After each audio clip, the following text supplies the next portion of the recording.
Bonjour à tous et à toutes et bienvenue sur la chaîne Reflet de Lune, j'espère que vous allez bien. Merci pour votre présence aujourd'hui. On se retrouve pour le tirage des énergies du mois de novembre 2024 pour le signe du Sagittaire. Soleil, ascendant, Lune ou Vénus en Sagittaire. Je lance le générique, je fais le tirage et je vous retrouve juste après.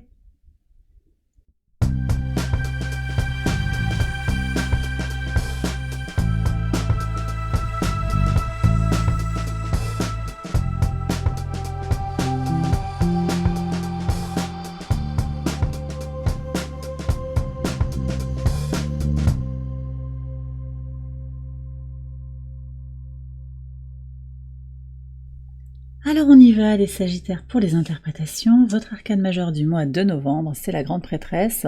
Cette Grande Prêtresse nous parle d'un mouvement intérieur, une meilleure connexion à son intuition, une meilleure prise en compte de ses besoins et aussi une préparation au nouveau qui vient vers vous. On a la nouvelle lune le 1er novembre, nouvelle lune en Scorpion qui peut marquer quelque chose d'important pour vous et une préparation aussi de la nouvelle lune dans votre signe le 1er décembre, on est déjà en train, voilà, ce sera toute fin novembre, début décembre, on a quelque chose d'un renouveau qui entre dans votre vie et vous vous y préparez. Également, vous allez ressentir une intuition accrue face à des secrets ou des faux semblants. Vous allez également vous connecter à ce qui vous nourrit. D'accord, peut-être aussi à une pratique liée à l'écriture secrète, le journal intime, des projets que vous gardez secrets pour le moment. On va regarder les messages de l'oracle. Simplicité et le noir. Oui, en fait, le retour au silence, le retour au zéro, au sens où on remet les choses à plat, on simplifie. On va à l'essentiel. Et l'essentiel, il est en vous. Il y a quelque chose à reconnaître en vous. Et c'est ce que vous allez faire sur ce mois de novembre. Donc vraiment avec la couleur noire aussi. Alors, il y a peut-être encore cette exploration de soi, de sa part sombre, avec la nouvelle lune en Scorpion du 1er novembre, et puis toute la saison du Scorpion, elle y est propice à cette découverte de soi, cette exploration de soi dans les parties sombres. Mais aussi, j'ai l'impression qu'il y a une pause, et c'est très en lien avec la pause qui est marquée par la Grande Prêtresse. On revient à la base, d'accord ? On stop. Peut-être on stoppe certaines communications, certains comportements, et ça devient simple et évident. Il y a quelque chose comme ça. On va regarder les messages maintenant maison par maison. Donc d'abord sur votre maison 1 qui nous parle de votre vitalité, de votre état d'esprit pour ce mois de novembre. Le 2 de coupe, il y a un véritable désir de se retrouver avec soi-même. C'est très clair. Se retrouver en soi pour aussi peut-être s'ouvrir à de nouvelles relations sentimentale, professionnelle, une nouvelle façon d'être dans les partenariats. On va aller regarder ce qu'il y a en maison 7 justement avec les partenariats, les associations, ça peut être les unions, le mariage, les contrats, mais ça peut être voilà, sentimental, professionnel, amical, même familial, parce qu'on voit aussi avec ce 10 de denier là qu'il y a quelque chose qui va être très très positif sur les interactions, parce que vous vous retrouvez, parce que vous êtes en paix avec vous-même, il y a quelque chose qui va s'améliorer sur votre façon de vous engager avec les autres et d'interagir. Extrêmement positif, il peut y avoir des reprises de contact, des projets à plusieurs qui sont menés. Les partenariats sont très fructueux pour vous sur ce mois de novembre. Alors c'est peut-être pas dans tous les domaines, mais vous aurez un domaine particulier, une dimension de votre vie que vous souhaitez améliorer. Il y a quelque chose qui se remet à plat et qui va se développer sur le mois de novembre. On va regarder ce qui se joue sur vos ressources, qu'elles soient matérielles ou immatérielles. Donc c'est votre argent, mais c'est aussi votre disponibilité émotionnelle, votre état psychologique.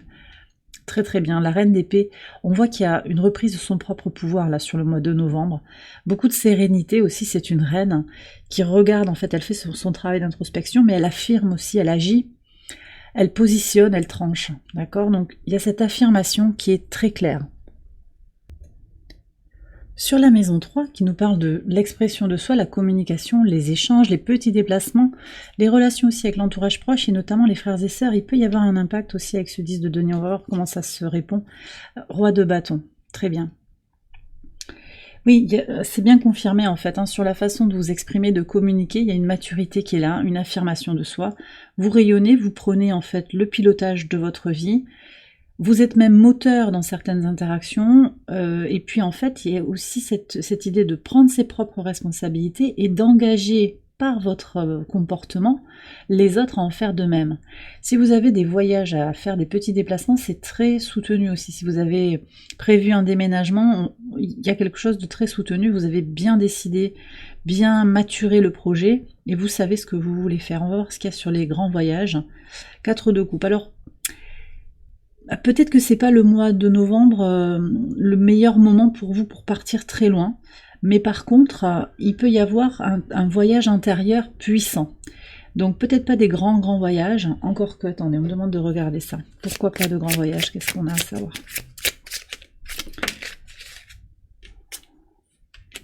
D'accord. En fait, il y a peut-être une opportunité, quelque chose que vous sentez guidé, et vous laissez faire. Vous laissez faire par rapport à ce déplacement, si ça vous parle. Hein. De toute façon, c'est guidé. Si vous avez programmé et que tout est ok, c'est que ça doit se passer. Ce que je ressens surtout, c'est un voyage intérieur profond, en fait, pour se rééquilibrer. Je vais vous détailler tout ça aussi, parce qu'il n'y a pas que ça. Ouais, voyage avec le cœur. Ah. Alors, j'ai peut-être des personnes qui envisagent aussi de se déplacer pour retrouver son autre, pour se reconnecter à son énergie d'amour aussi pour soi. J'ai plusieurs messages qui viennent là en fait. Hein. Oui, certains aspirent à une réunion, mais je ne sais pas si c'est possible tout de suite. Et la réunion, je pense que vous allez la faire d'abord en vous. On ira voir dans le tirage sentimental hein, s'il y a des messages qui ressortent. Alors, un conseil par rapport à cette situation. Attendez. Oui, bah de toute façon, voilà. 4 de coupe, 8 de coupe. Si vous êtes appelé à faire un travail spirituel, une retraite ou un déplacement pour vous faire du bien, faites-le parce que vraiment il y a quelque chose à travailler en soi en fait. Je vais aller voir la maison des transformations ici. Qu'est-ce que vous avez à transformer? D'accord. Alors, j'ai des gens qui sont dans l'évitement. C'est peut-être vous, c'est peut-être quelqu'un à l'extérieur de vous qui a évité de s'excuser après vous avoir nui. C'est peut-être vous qui ne voulez pas faire quelque chose, vous avez envie d'éviter quelque chose, d'éviter peut-être les tensions, les conflits. Vous ne voulez pas traiter une situation. Et c'est ok parce que c'est pas aligné avec votre réalité actuelle. Mais en même temps, la maison 8, elle vous invite à regarder les choses en profondeur. Voir aussi ce que vous avez à gagner, à vous libérer de ce refus finalement d'agir, d'assumer quelque chose. Pour certains aussi, c'est de la trahison qui a été subie et il y a quelque chose à pardonner, à simplifier, revenir à zéro. Pas forcément en disant bah ok, on fait comme si c'était rien passé, mais pardonner l'autre pour déjà vous libérer d'un poids, de la rancune, d'énergie négative, de liens négatifs, parce que vous allez vous faire un cadeau. Donc il y a quelque chose à aller chercher. Est-ce qu'on peut savoir un petit peu plus là ce qui se passe avec ce 7 d'épée? Ça peut être une trahison. Alors, on me dit une tradition. C'est une trahison ancienne. Donc, il y a peut-être du transgénérationnel, là, hein, du familial. On va aller voir sur la maison 4 ce qui sort pour vous sur le mois de novembre. En tout cas, c'est quelque chose d'ancien. Il y a le facteur temps qui est là. D'accord, ouais. Alors, peut-être on a trahi un secret, on a parlé mal. Il y a des paroles qui ont blessé. Les mots restent, hein. Même si pour certains... les mots sont éphémères, hein, les mots restent. Le conseil, là. Quel est le conseil pour les Sagittaires? Les amoureux. Alors, c'est peut-être par rapport à une histoire d'amour familial, d'amour paternel, maternel. Il y a quelque chose de lancinant quand même qui est là, quelque chose qui s'est répété. Et puis j'ai la dualité aussi, c'est peut-être quelqu'un qui sait pas sur quel pied danser lui-même, hein, une personne comme ça qui est ambiguë, même avec elle-même, et qui vous a fait sentir cette ambiguïté. Cette trahison vous a renvoyé aussi à une dualité en vous, une colère intense peut-être, un sentiment fort d'injustice que vous avez envie de libérer pour être davantage en paix. Et il y a une question aussi de choix et de décision. Et avec la reine d'épée et le roi de bâton, je sens que vous êtes en capacité de prendre des décisions. Mais je vais aller voir ce qui se joue en maison 4. Allez. Donc de toute façon, un choix et puis se redonner de l'amour. Voilà, vous ferez le bon choix. Maison 4, qu'est-ce que vous avez? Très bien. Le 9 de coupe. Il y a un cycle en fait qui est en train de se terminer sur le plan de tout ce qui constitue vos racines, vos fondations, le rapport à la famille, plus d'indépendance, une identité qui est plus facilement définie, avec beaucoup de sérénité, un rapport apaisé à la famille. Alors peut-être que vous avez d'ailleurs des relations très cordiales avec votre famille, ça se passe bien, il y a un soutien. Ça ressort aussi avec le 10 de denier qui est une carte de famille et de transmission, d'héritage. Mais pour certains, sur un chemin de guérison, on voit que on a le 9 de coupe qui nous parle du souhait réalisé. Vous trouvez la paix avec les conditions qui sont les vôtres en fait. Vous faites la paix avec votre histoire, vous êtes en paix avec vous-même. Sur ce mois de novembre, ça va se manifester clairement et ça peut passer aussi par ce voyage, cette reconnexion. Alors pour certains, c'est pas forcément un voyage dans un autre pays, mais il y a quelques kilomètres à faire pour se reconnecter à son passé aussi en fait. On va regarder ce qui se joue en maison 5, la maison de la créativité, de votre enfant intérieur, de vos enfants si vous en avez. Ok, on a un 10 d'épée qui nous parle de fin de cycle là, quelque chose qui se transforme. Qu'est-ce que c'est qui se termine? Alors pour certains, j'ai un changement radical sur la vie sentimentale aussi, sur le désir d'épanouissement personnel. Vous avez Jupiter tout le mois qui est opposé à votre signe en Gémeaux. Donc Jupiter qui est en exil là-bas, à l'opposé de votre signe, je vous disais, qui vous invite à vous connecter à ce qui vous rend heureux, heureuse, et à vous, comment vous vous positionnez dans le monde. Et donc peut-être qu'il y a quelque chose qui va être intégré là, sur les blessures de l'enfant intérieur qui sont à libérer, sur une créativité qui est à rediriger, et sur aussi cette notion peut-être de terminer une relation pour en faire naître une autre aussi, même sur le plan sentimental. Qu'est-ce qui se passe là? Pourquoi le 10 d'épée? Pourquoi cette fin de cycle qui peut être un petit peu douloureuse, mais qui va ouvrir sur quelque chose de positif? Qu'est-ce qu'on a? Alors ça me parle de travail, je pense que ça peut être le travail concret que vous faites au travers d'un métier, au travers d'une mission de vie, une vocation, mais c'est aussi le travail sur soi, c'est tout le travail d'apprentissage que l'on mène tout au long de son existence en fait. Comment vous apprenez sur le long terme en fait. Qu'est-ce qu'on a ici? Oui, en fait, vous êtes en train de voir que vous construisez vous-même votre vie, voyez, et que votre ancrage vous met dans une posture de bien-être et une énergie de donner et de recevoir. Donc, d'être dans le calme, finalement, auquel vous aspirez. Ce 2 de coupe, pour moi, il a quelque chose de très apaisé, de très compris, de très inclus.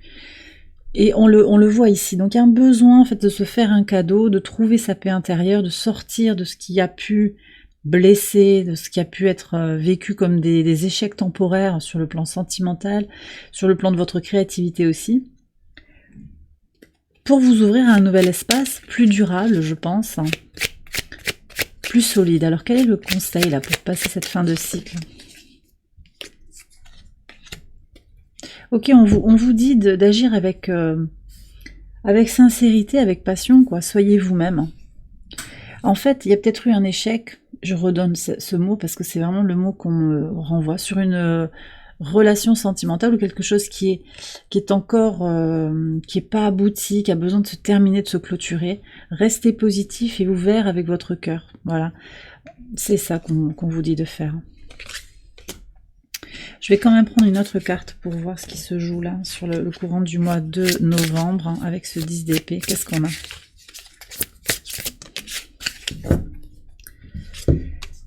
Reine de bâton, très très bien. Oui, alors vous terminez, je pense qu'il y a plusieurs domaines où petit à petit ça se met en place en fait, cette prise de pouvoir. Reine de bâton, on a le roi de bâton, on a 2 reines très masculines finalement, donc on nous parle bien de trouver son centre, de rassembler sa polarité féminine et sa polarité masculine à l'image de ce 2 de coupe en fait, que vous soyez un homme ou une femme. Donc voilà, cette fin de cycle, elle marque un nouveau départ vers une version plus affirmée, plus alignée de vous-même. Sur le quotidien, qu'est-ce que vous avez à savoir? Donc c'est la routine, la santé aussi, le travail, l'organisation. Vous allez faire du ménage. Vous prenez une décision, là c'est la lune en balance, on arrête. peut-être d'hésiter, de tergiverser pour trancher quelque chose, en particulier par rapport à l'abondance, par rapport à vos ressources. Vous voyez comment certaines relations vous prennent beaucoup d'énergie, d'autres vous nourrissent, et vous allez un peu élaguer l'arbre sur lequel vous êtes, pour aller à l'essentiel. Je vous disais, la simplicité, le noir, on va à l'essentiel. On trie quelque chose. Peut-être que vous allez faire du ménage aussi sur l'organisation. Ça peut être ça, la maison 6, le signe de la Vierge. Ça peut être un travail de nettoyage, de réorganisation dans votre environnement en fait. Donc on se sépare de certaines choses qui ne nous servent plus. Il y a vraiment cette énergie-là. Ok. Sur la maison 10, donc c'est votre mission de vie, votre vocation, le monde. Ben, tout va bien. Il y a des prises de conscience, je pense. C'est une compréhension profonde, en fait, de pourquoi vous êtes là, du sens, en fait, des épreuves que vous avez traversées et de comment ça vient aussi résonner par rapport à ce que vous faites au quotidien, dans votre... alors, pour certains, dans votre mission de vie, mais aussi dans votre métier, si vous avez un métier, dans votre activité au quotidien. Complétude, reconnaissance, mais aussi compréhension des épreuves, de ce qui a été bloqué. Peut-être que vous avez cravaché, travaillé dur pour avoir ce que vous avez, pour être ce que vous êtes. Alors là, on parle de statut quand même. Mais ce que je sens aussi, c'est qu'il y a cette forme de complétude, c'est-à-dire que j'ai le statut, mais moi d'abord, je me sens alignée. Et il y a vraiment ce sens-là qui est clair pour vous. Pour certains, on a un aboutissement aussi par rapport aux professionnels. Donc ce monde, bien que très abondant, il peut marquer aussi une fin de cycle pour un nouvel emploi, un nouveau poste, plus conscient, quelque chose de fort. On a terminé un cycle d'expérience et on va s'ouvrir à quelque chose de nouveau. C'est ce que je vous disais, vous vous préparez à la nouveauté qui entre dans votre vie. Ouais, beaucoup d'expériences, de satisfaction personnelle aussi, de compréhension du sens de ce que vous faites, de ce que vous impulsez. Ok, alors sur la maison 11, vos projets, vos espérances, le lien à la communauté. On a encore un roi. Très intéressant, on a le pendant masculin de la reine d'épée ici. On a le principe de l'air et le principe de l'eau. Chez la reine d'épée, c'est le contraire, principe de l'eau, principe de l'air.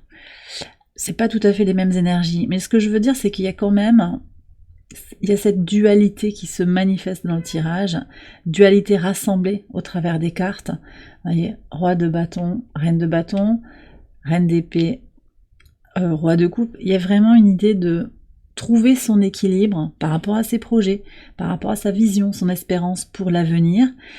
Par rapport à la communauté aussi, je pense que vous rencontrez sur ce mois de novembre, vous vous connectez très fort à des amitiés qui sont puissantes, qui sont sincères, dans lesquelles aussi vous apportez votre part, vous guidez peut-être, il y a quelque chose comme ça aussi.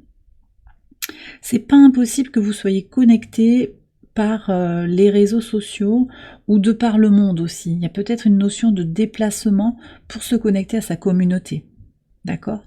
Bon, il y a une bonne entente, bonne maîtrise, et aussi le roi de coupe, il a un côté, il pense les choses clairement, mais il est connecté à sa part intuitive, et ça c'est aussi important par rapport à vos projets, par rapport à tout ce que vous avez envie de créer. Donc je pense qu'aussi ce mois de novembre, c'est un mois de renouveau pour revenir à son essence et sortir une nouvelle créativité, une créativité rajeunie, régénérée, d'accord ? Et sur la maison 12, tiens, regardez-moi ça.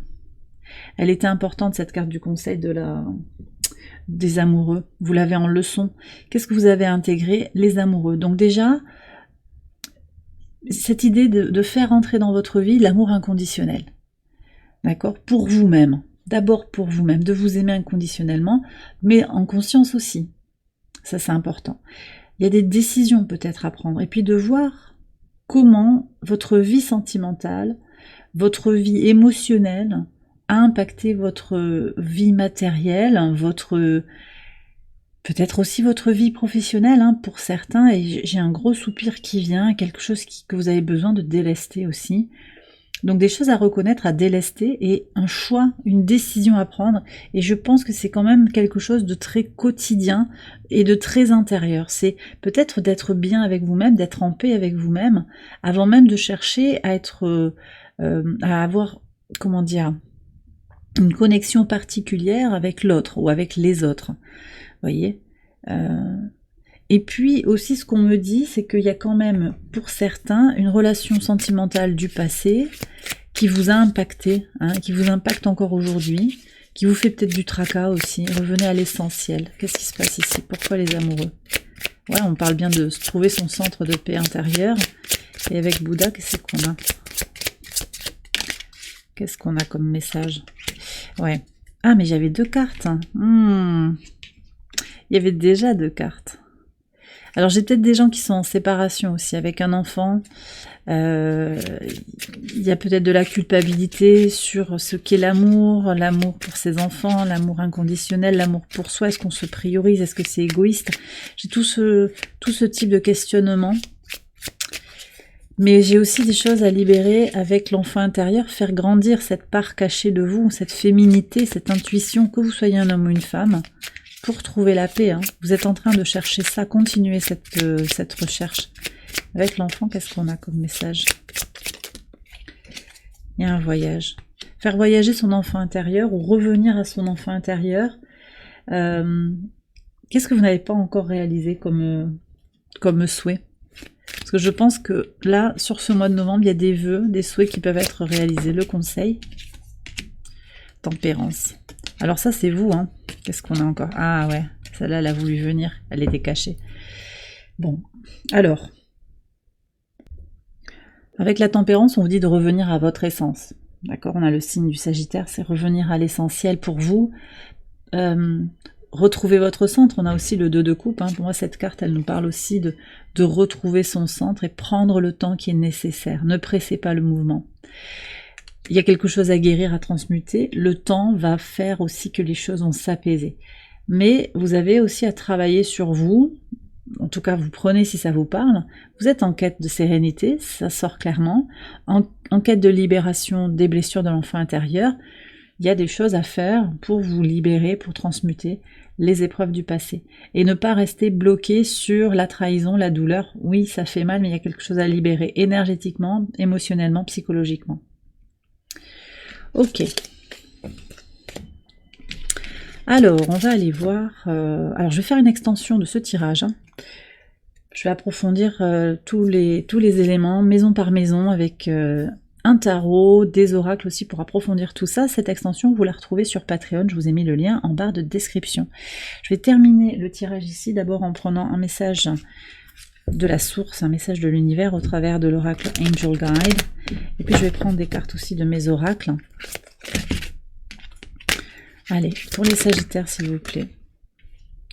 Bon, bah il y a 3 cartes qui veulent venir, alors on y va. Je vous prends aussi un message de l'oracle ad infinitum. Un mantra, une affirmation pour votre moi. Ici. Et je vais vous prendre aussi une carte de catharsis. C'est un oracle de libération et de purification. Qu'est-ce que vous avez à libérer, à purifier? On est dans la saison du Scorpion. On va aller voir un message ici pour les Sagittaires. Alors... on commence avec l'oracle pour les messages de la source. Les signes et les rappels. Connectez-vous aux synchronicités, d'accord? Qui montrent que vous êtes guidé. En fait, on me dit, mais oui, c'est simple, on leur donne les signes. Ça peut être des plumes, des heures miroirs. Écoutez les signes, d'accord? Transformation, j'ai lu transmutation. Quelque chose est à transmuter. Pardon et compréhension. Donc vous avez à pardonner, un pardon christique en fait, un pardon qui est sans méchanceté mais sans naïveté, c'est-à-dire qu'on n'efface pas l'ardoise, c'est ce que je vous disais tout à l'heure. Et d'abord vous vous pardonnez vous-même. Mais là aussi, se pardonner soi-même, c'est pas forcément s'autoriser à refaire la même chose, parce qu'on sait que ça peut nous nuire. Vous prenez si ça vous parle. Mais se pardonner, c'est la première étape pour pouvoir avoir ce cocon d'amour pour oser jaillir à soi-même, en fait, renaître à soi-même. Et le fait de pardonner à l'extérieur de vous, ça vous libère aussi énergétiquement. L'univers s'occupera en fait de la personne qui vous a trahi, qui vous a nui, qui vous a fait du tort. Mais vous, en vous libérant et en sortant de la relation bourreau-victime, vous vous libérez, vous vous émancipez. Tu n'es pas mon bourreau, je ne suis pas ta victime. Et vous redevenez acteur de votre vie. Vous n'êtes plus une victime qui subissait les desiderata, les contraintes, la colère, l'ombre en fait de l'autre. Ça c'est son problème à lui, l'autre, que ce soit un homme ou une femme, et qui que ce soit dans votre vie. D'accord? Et qu'est-ce que vous avez ici? On a le troisième œil. Mon troisième œil, donc on vous parle bien de l'intuition. Hein. Mon troisième œil est un canal ouvert à la connaissance universelle. Développez votre chakra du troisième œil, votre intuition, ça peut passer par différentes manières de développer son intuition. Pour certains, vous canalisez.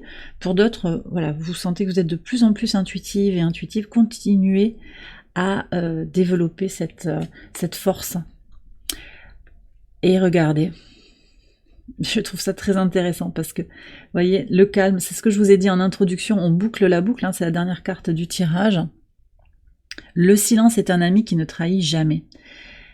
Sachez rester silencieux. Par moments, peut-être vous auriez des choses à dire. Soyez dans le secret. Il y a quelque chose comme ça. Utilisez votre énergie mercurienne de compréhension, d'expression, à bon escient. Parfois, je vous ai dit pour la grande prêtresse, vous avez peut-être un projet qui va rester secret. N'en parlez pas. Déjà, ça, c'est...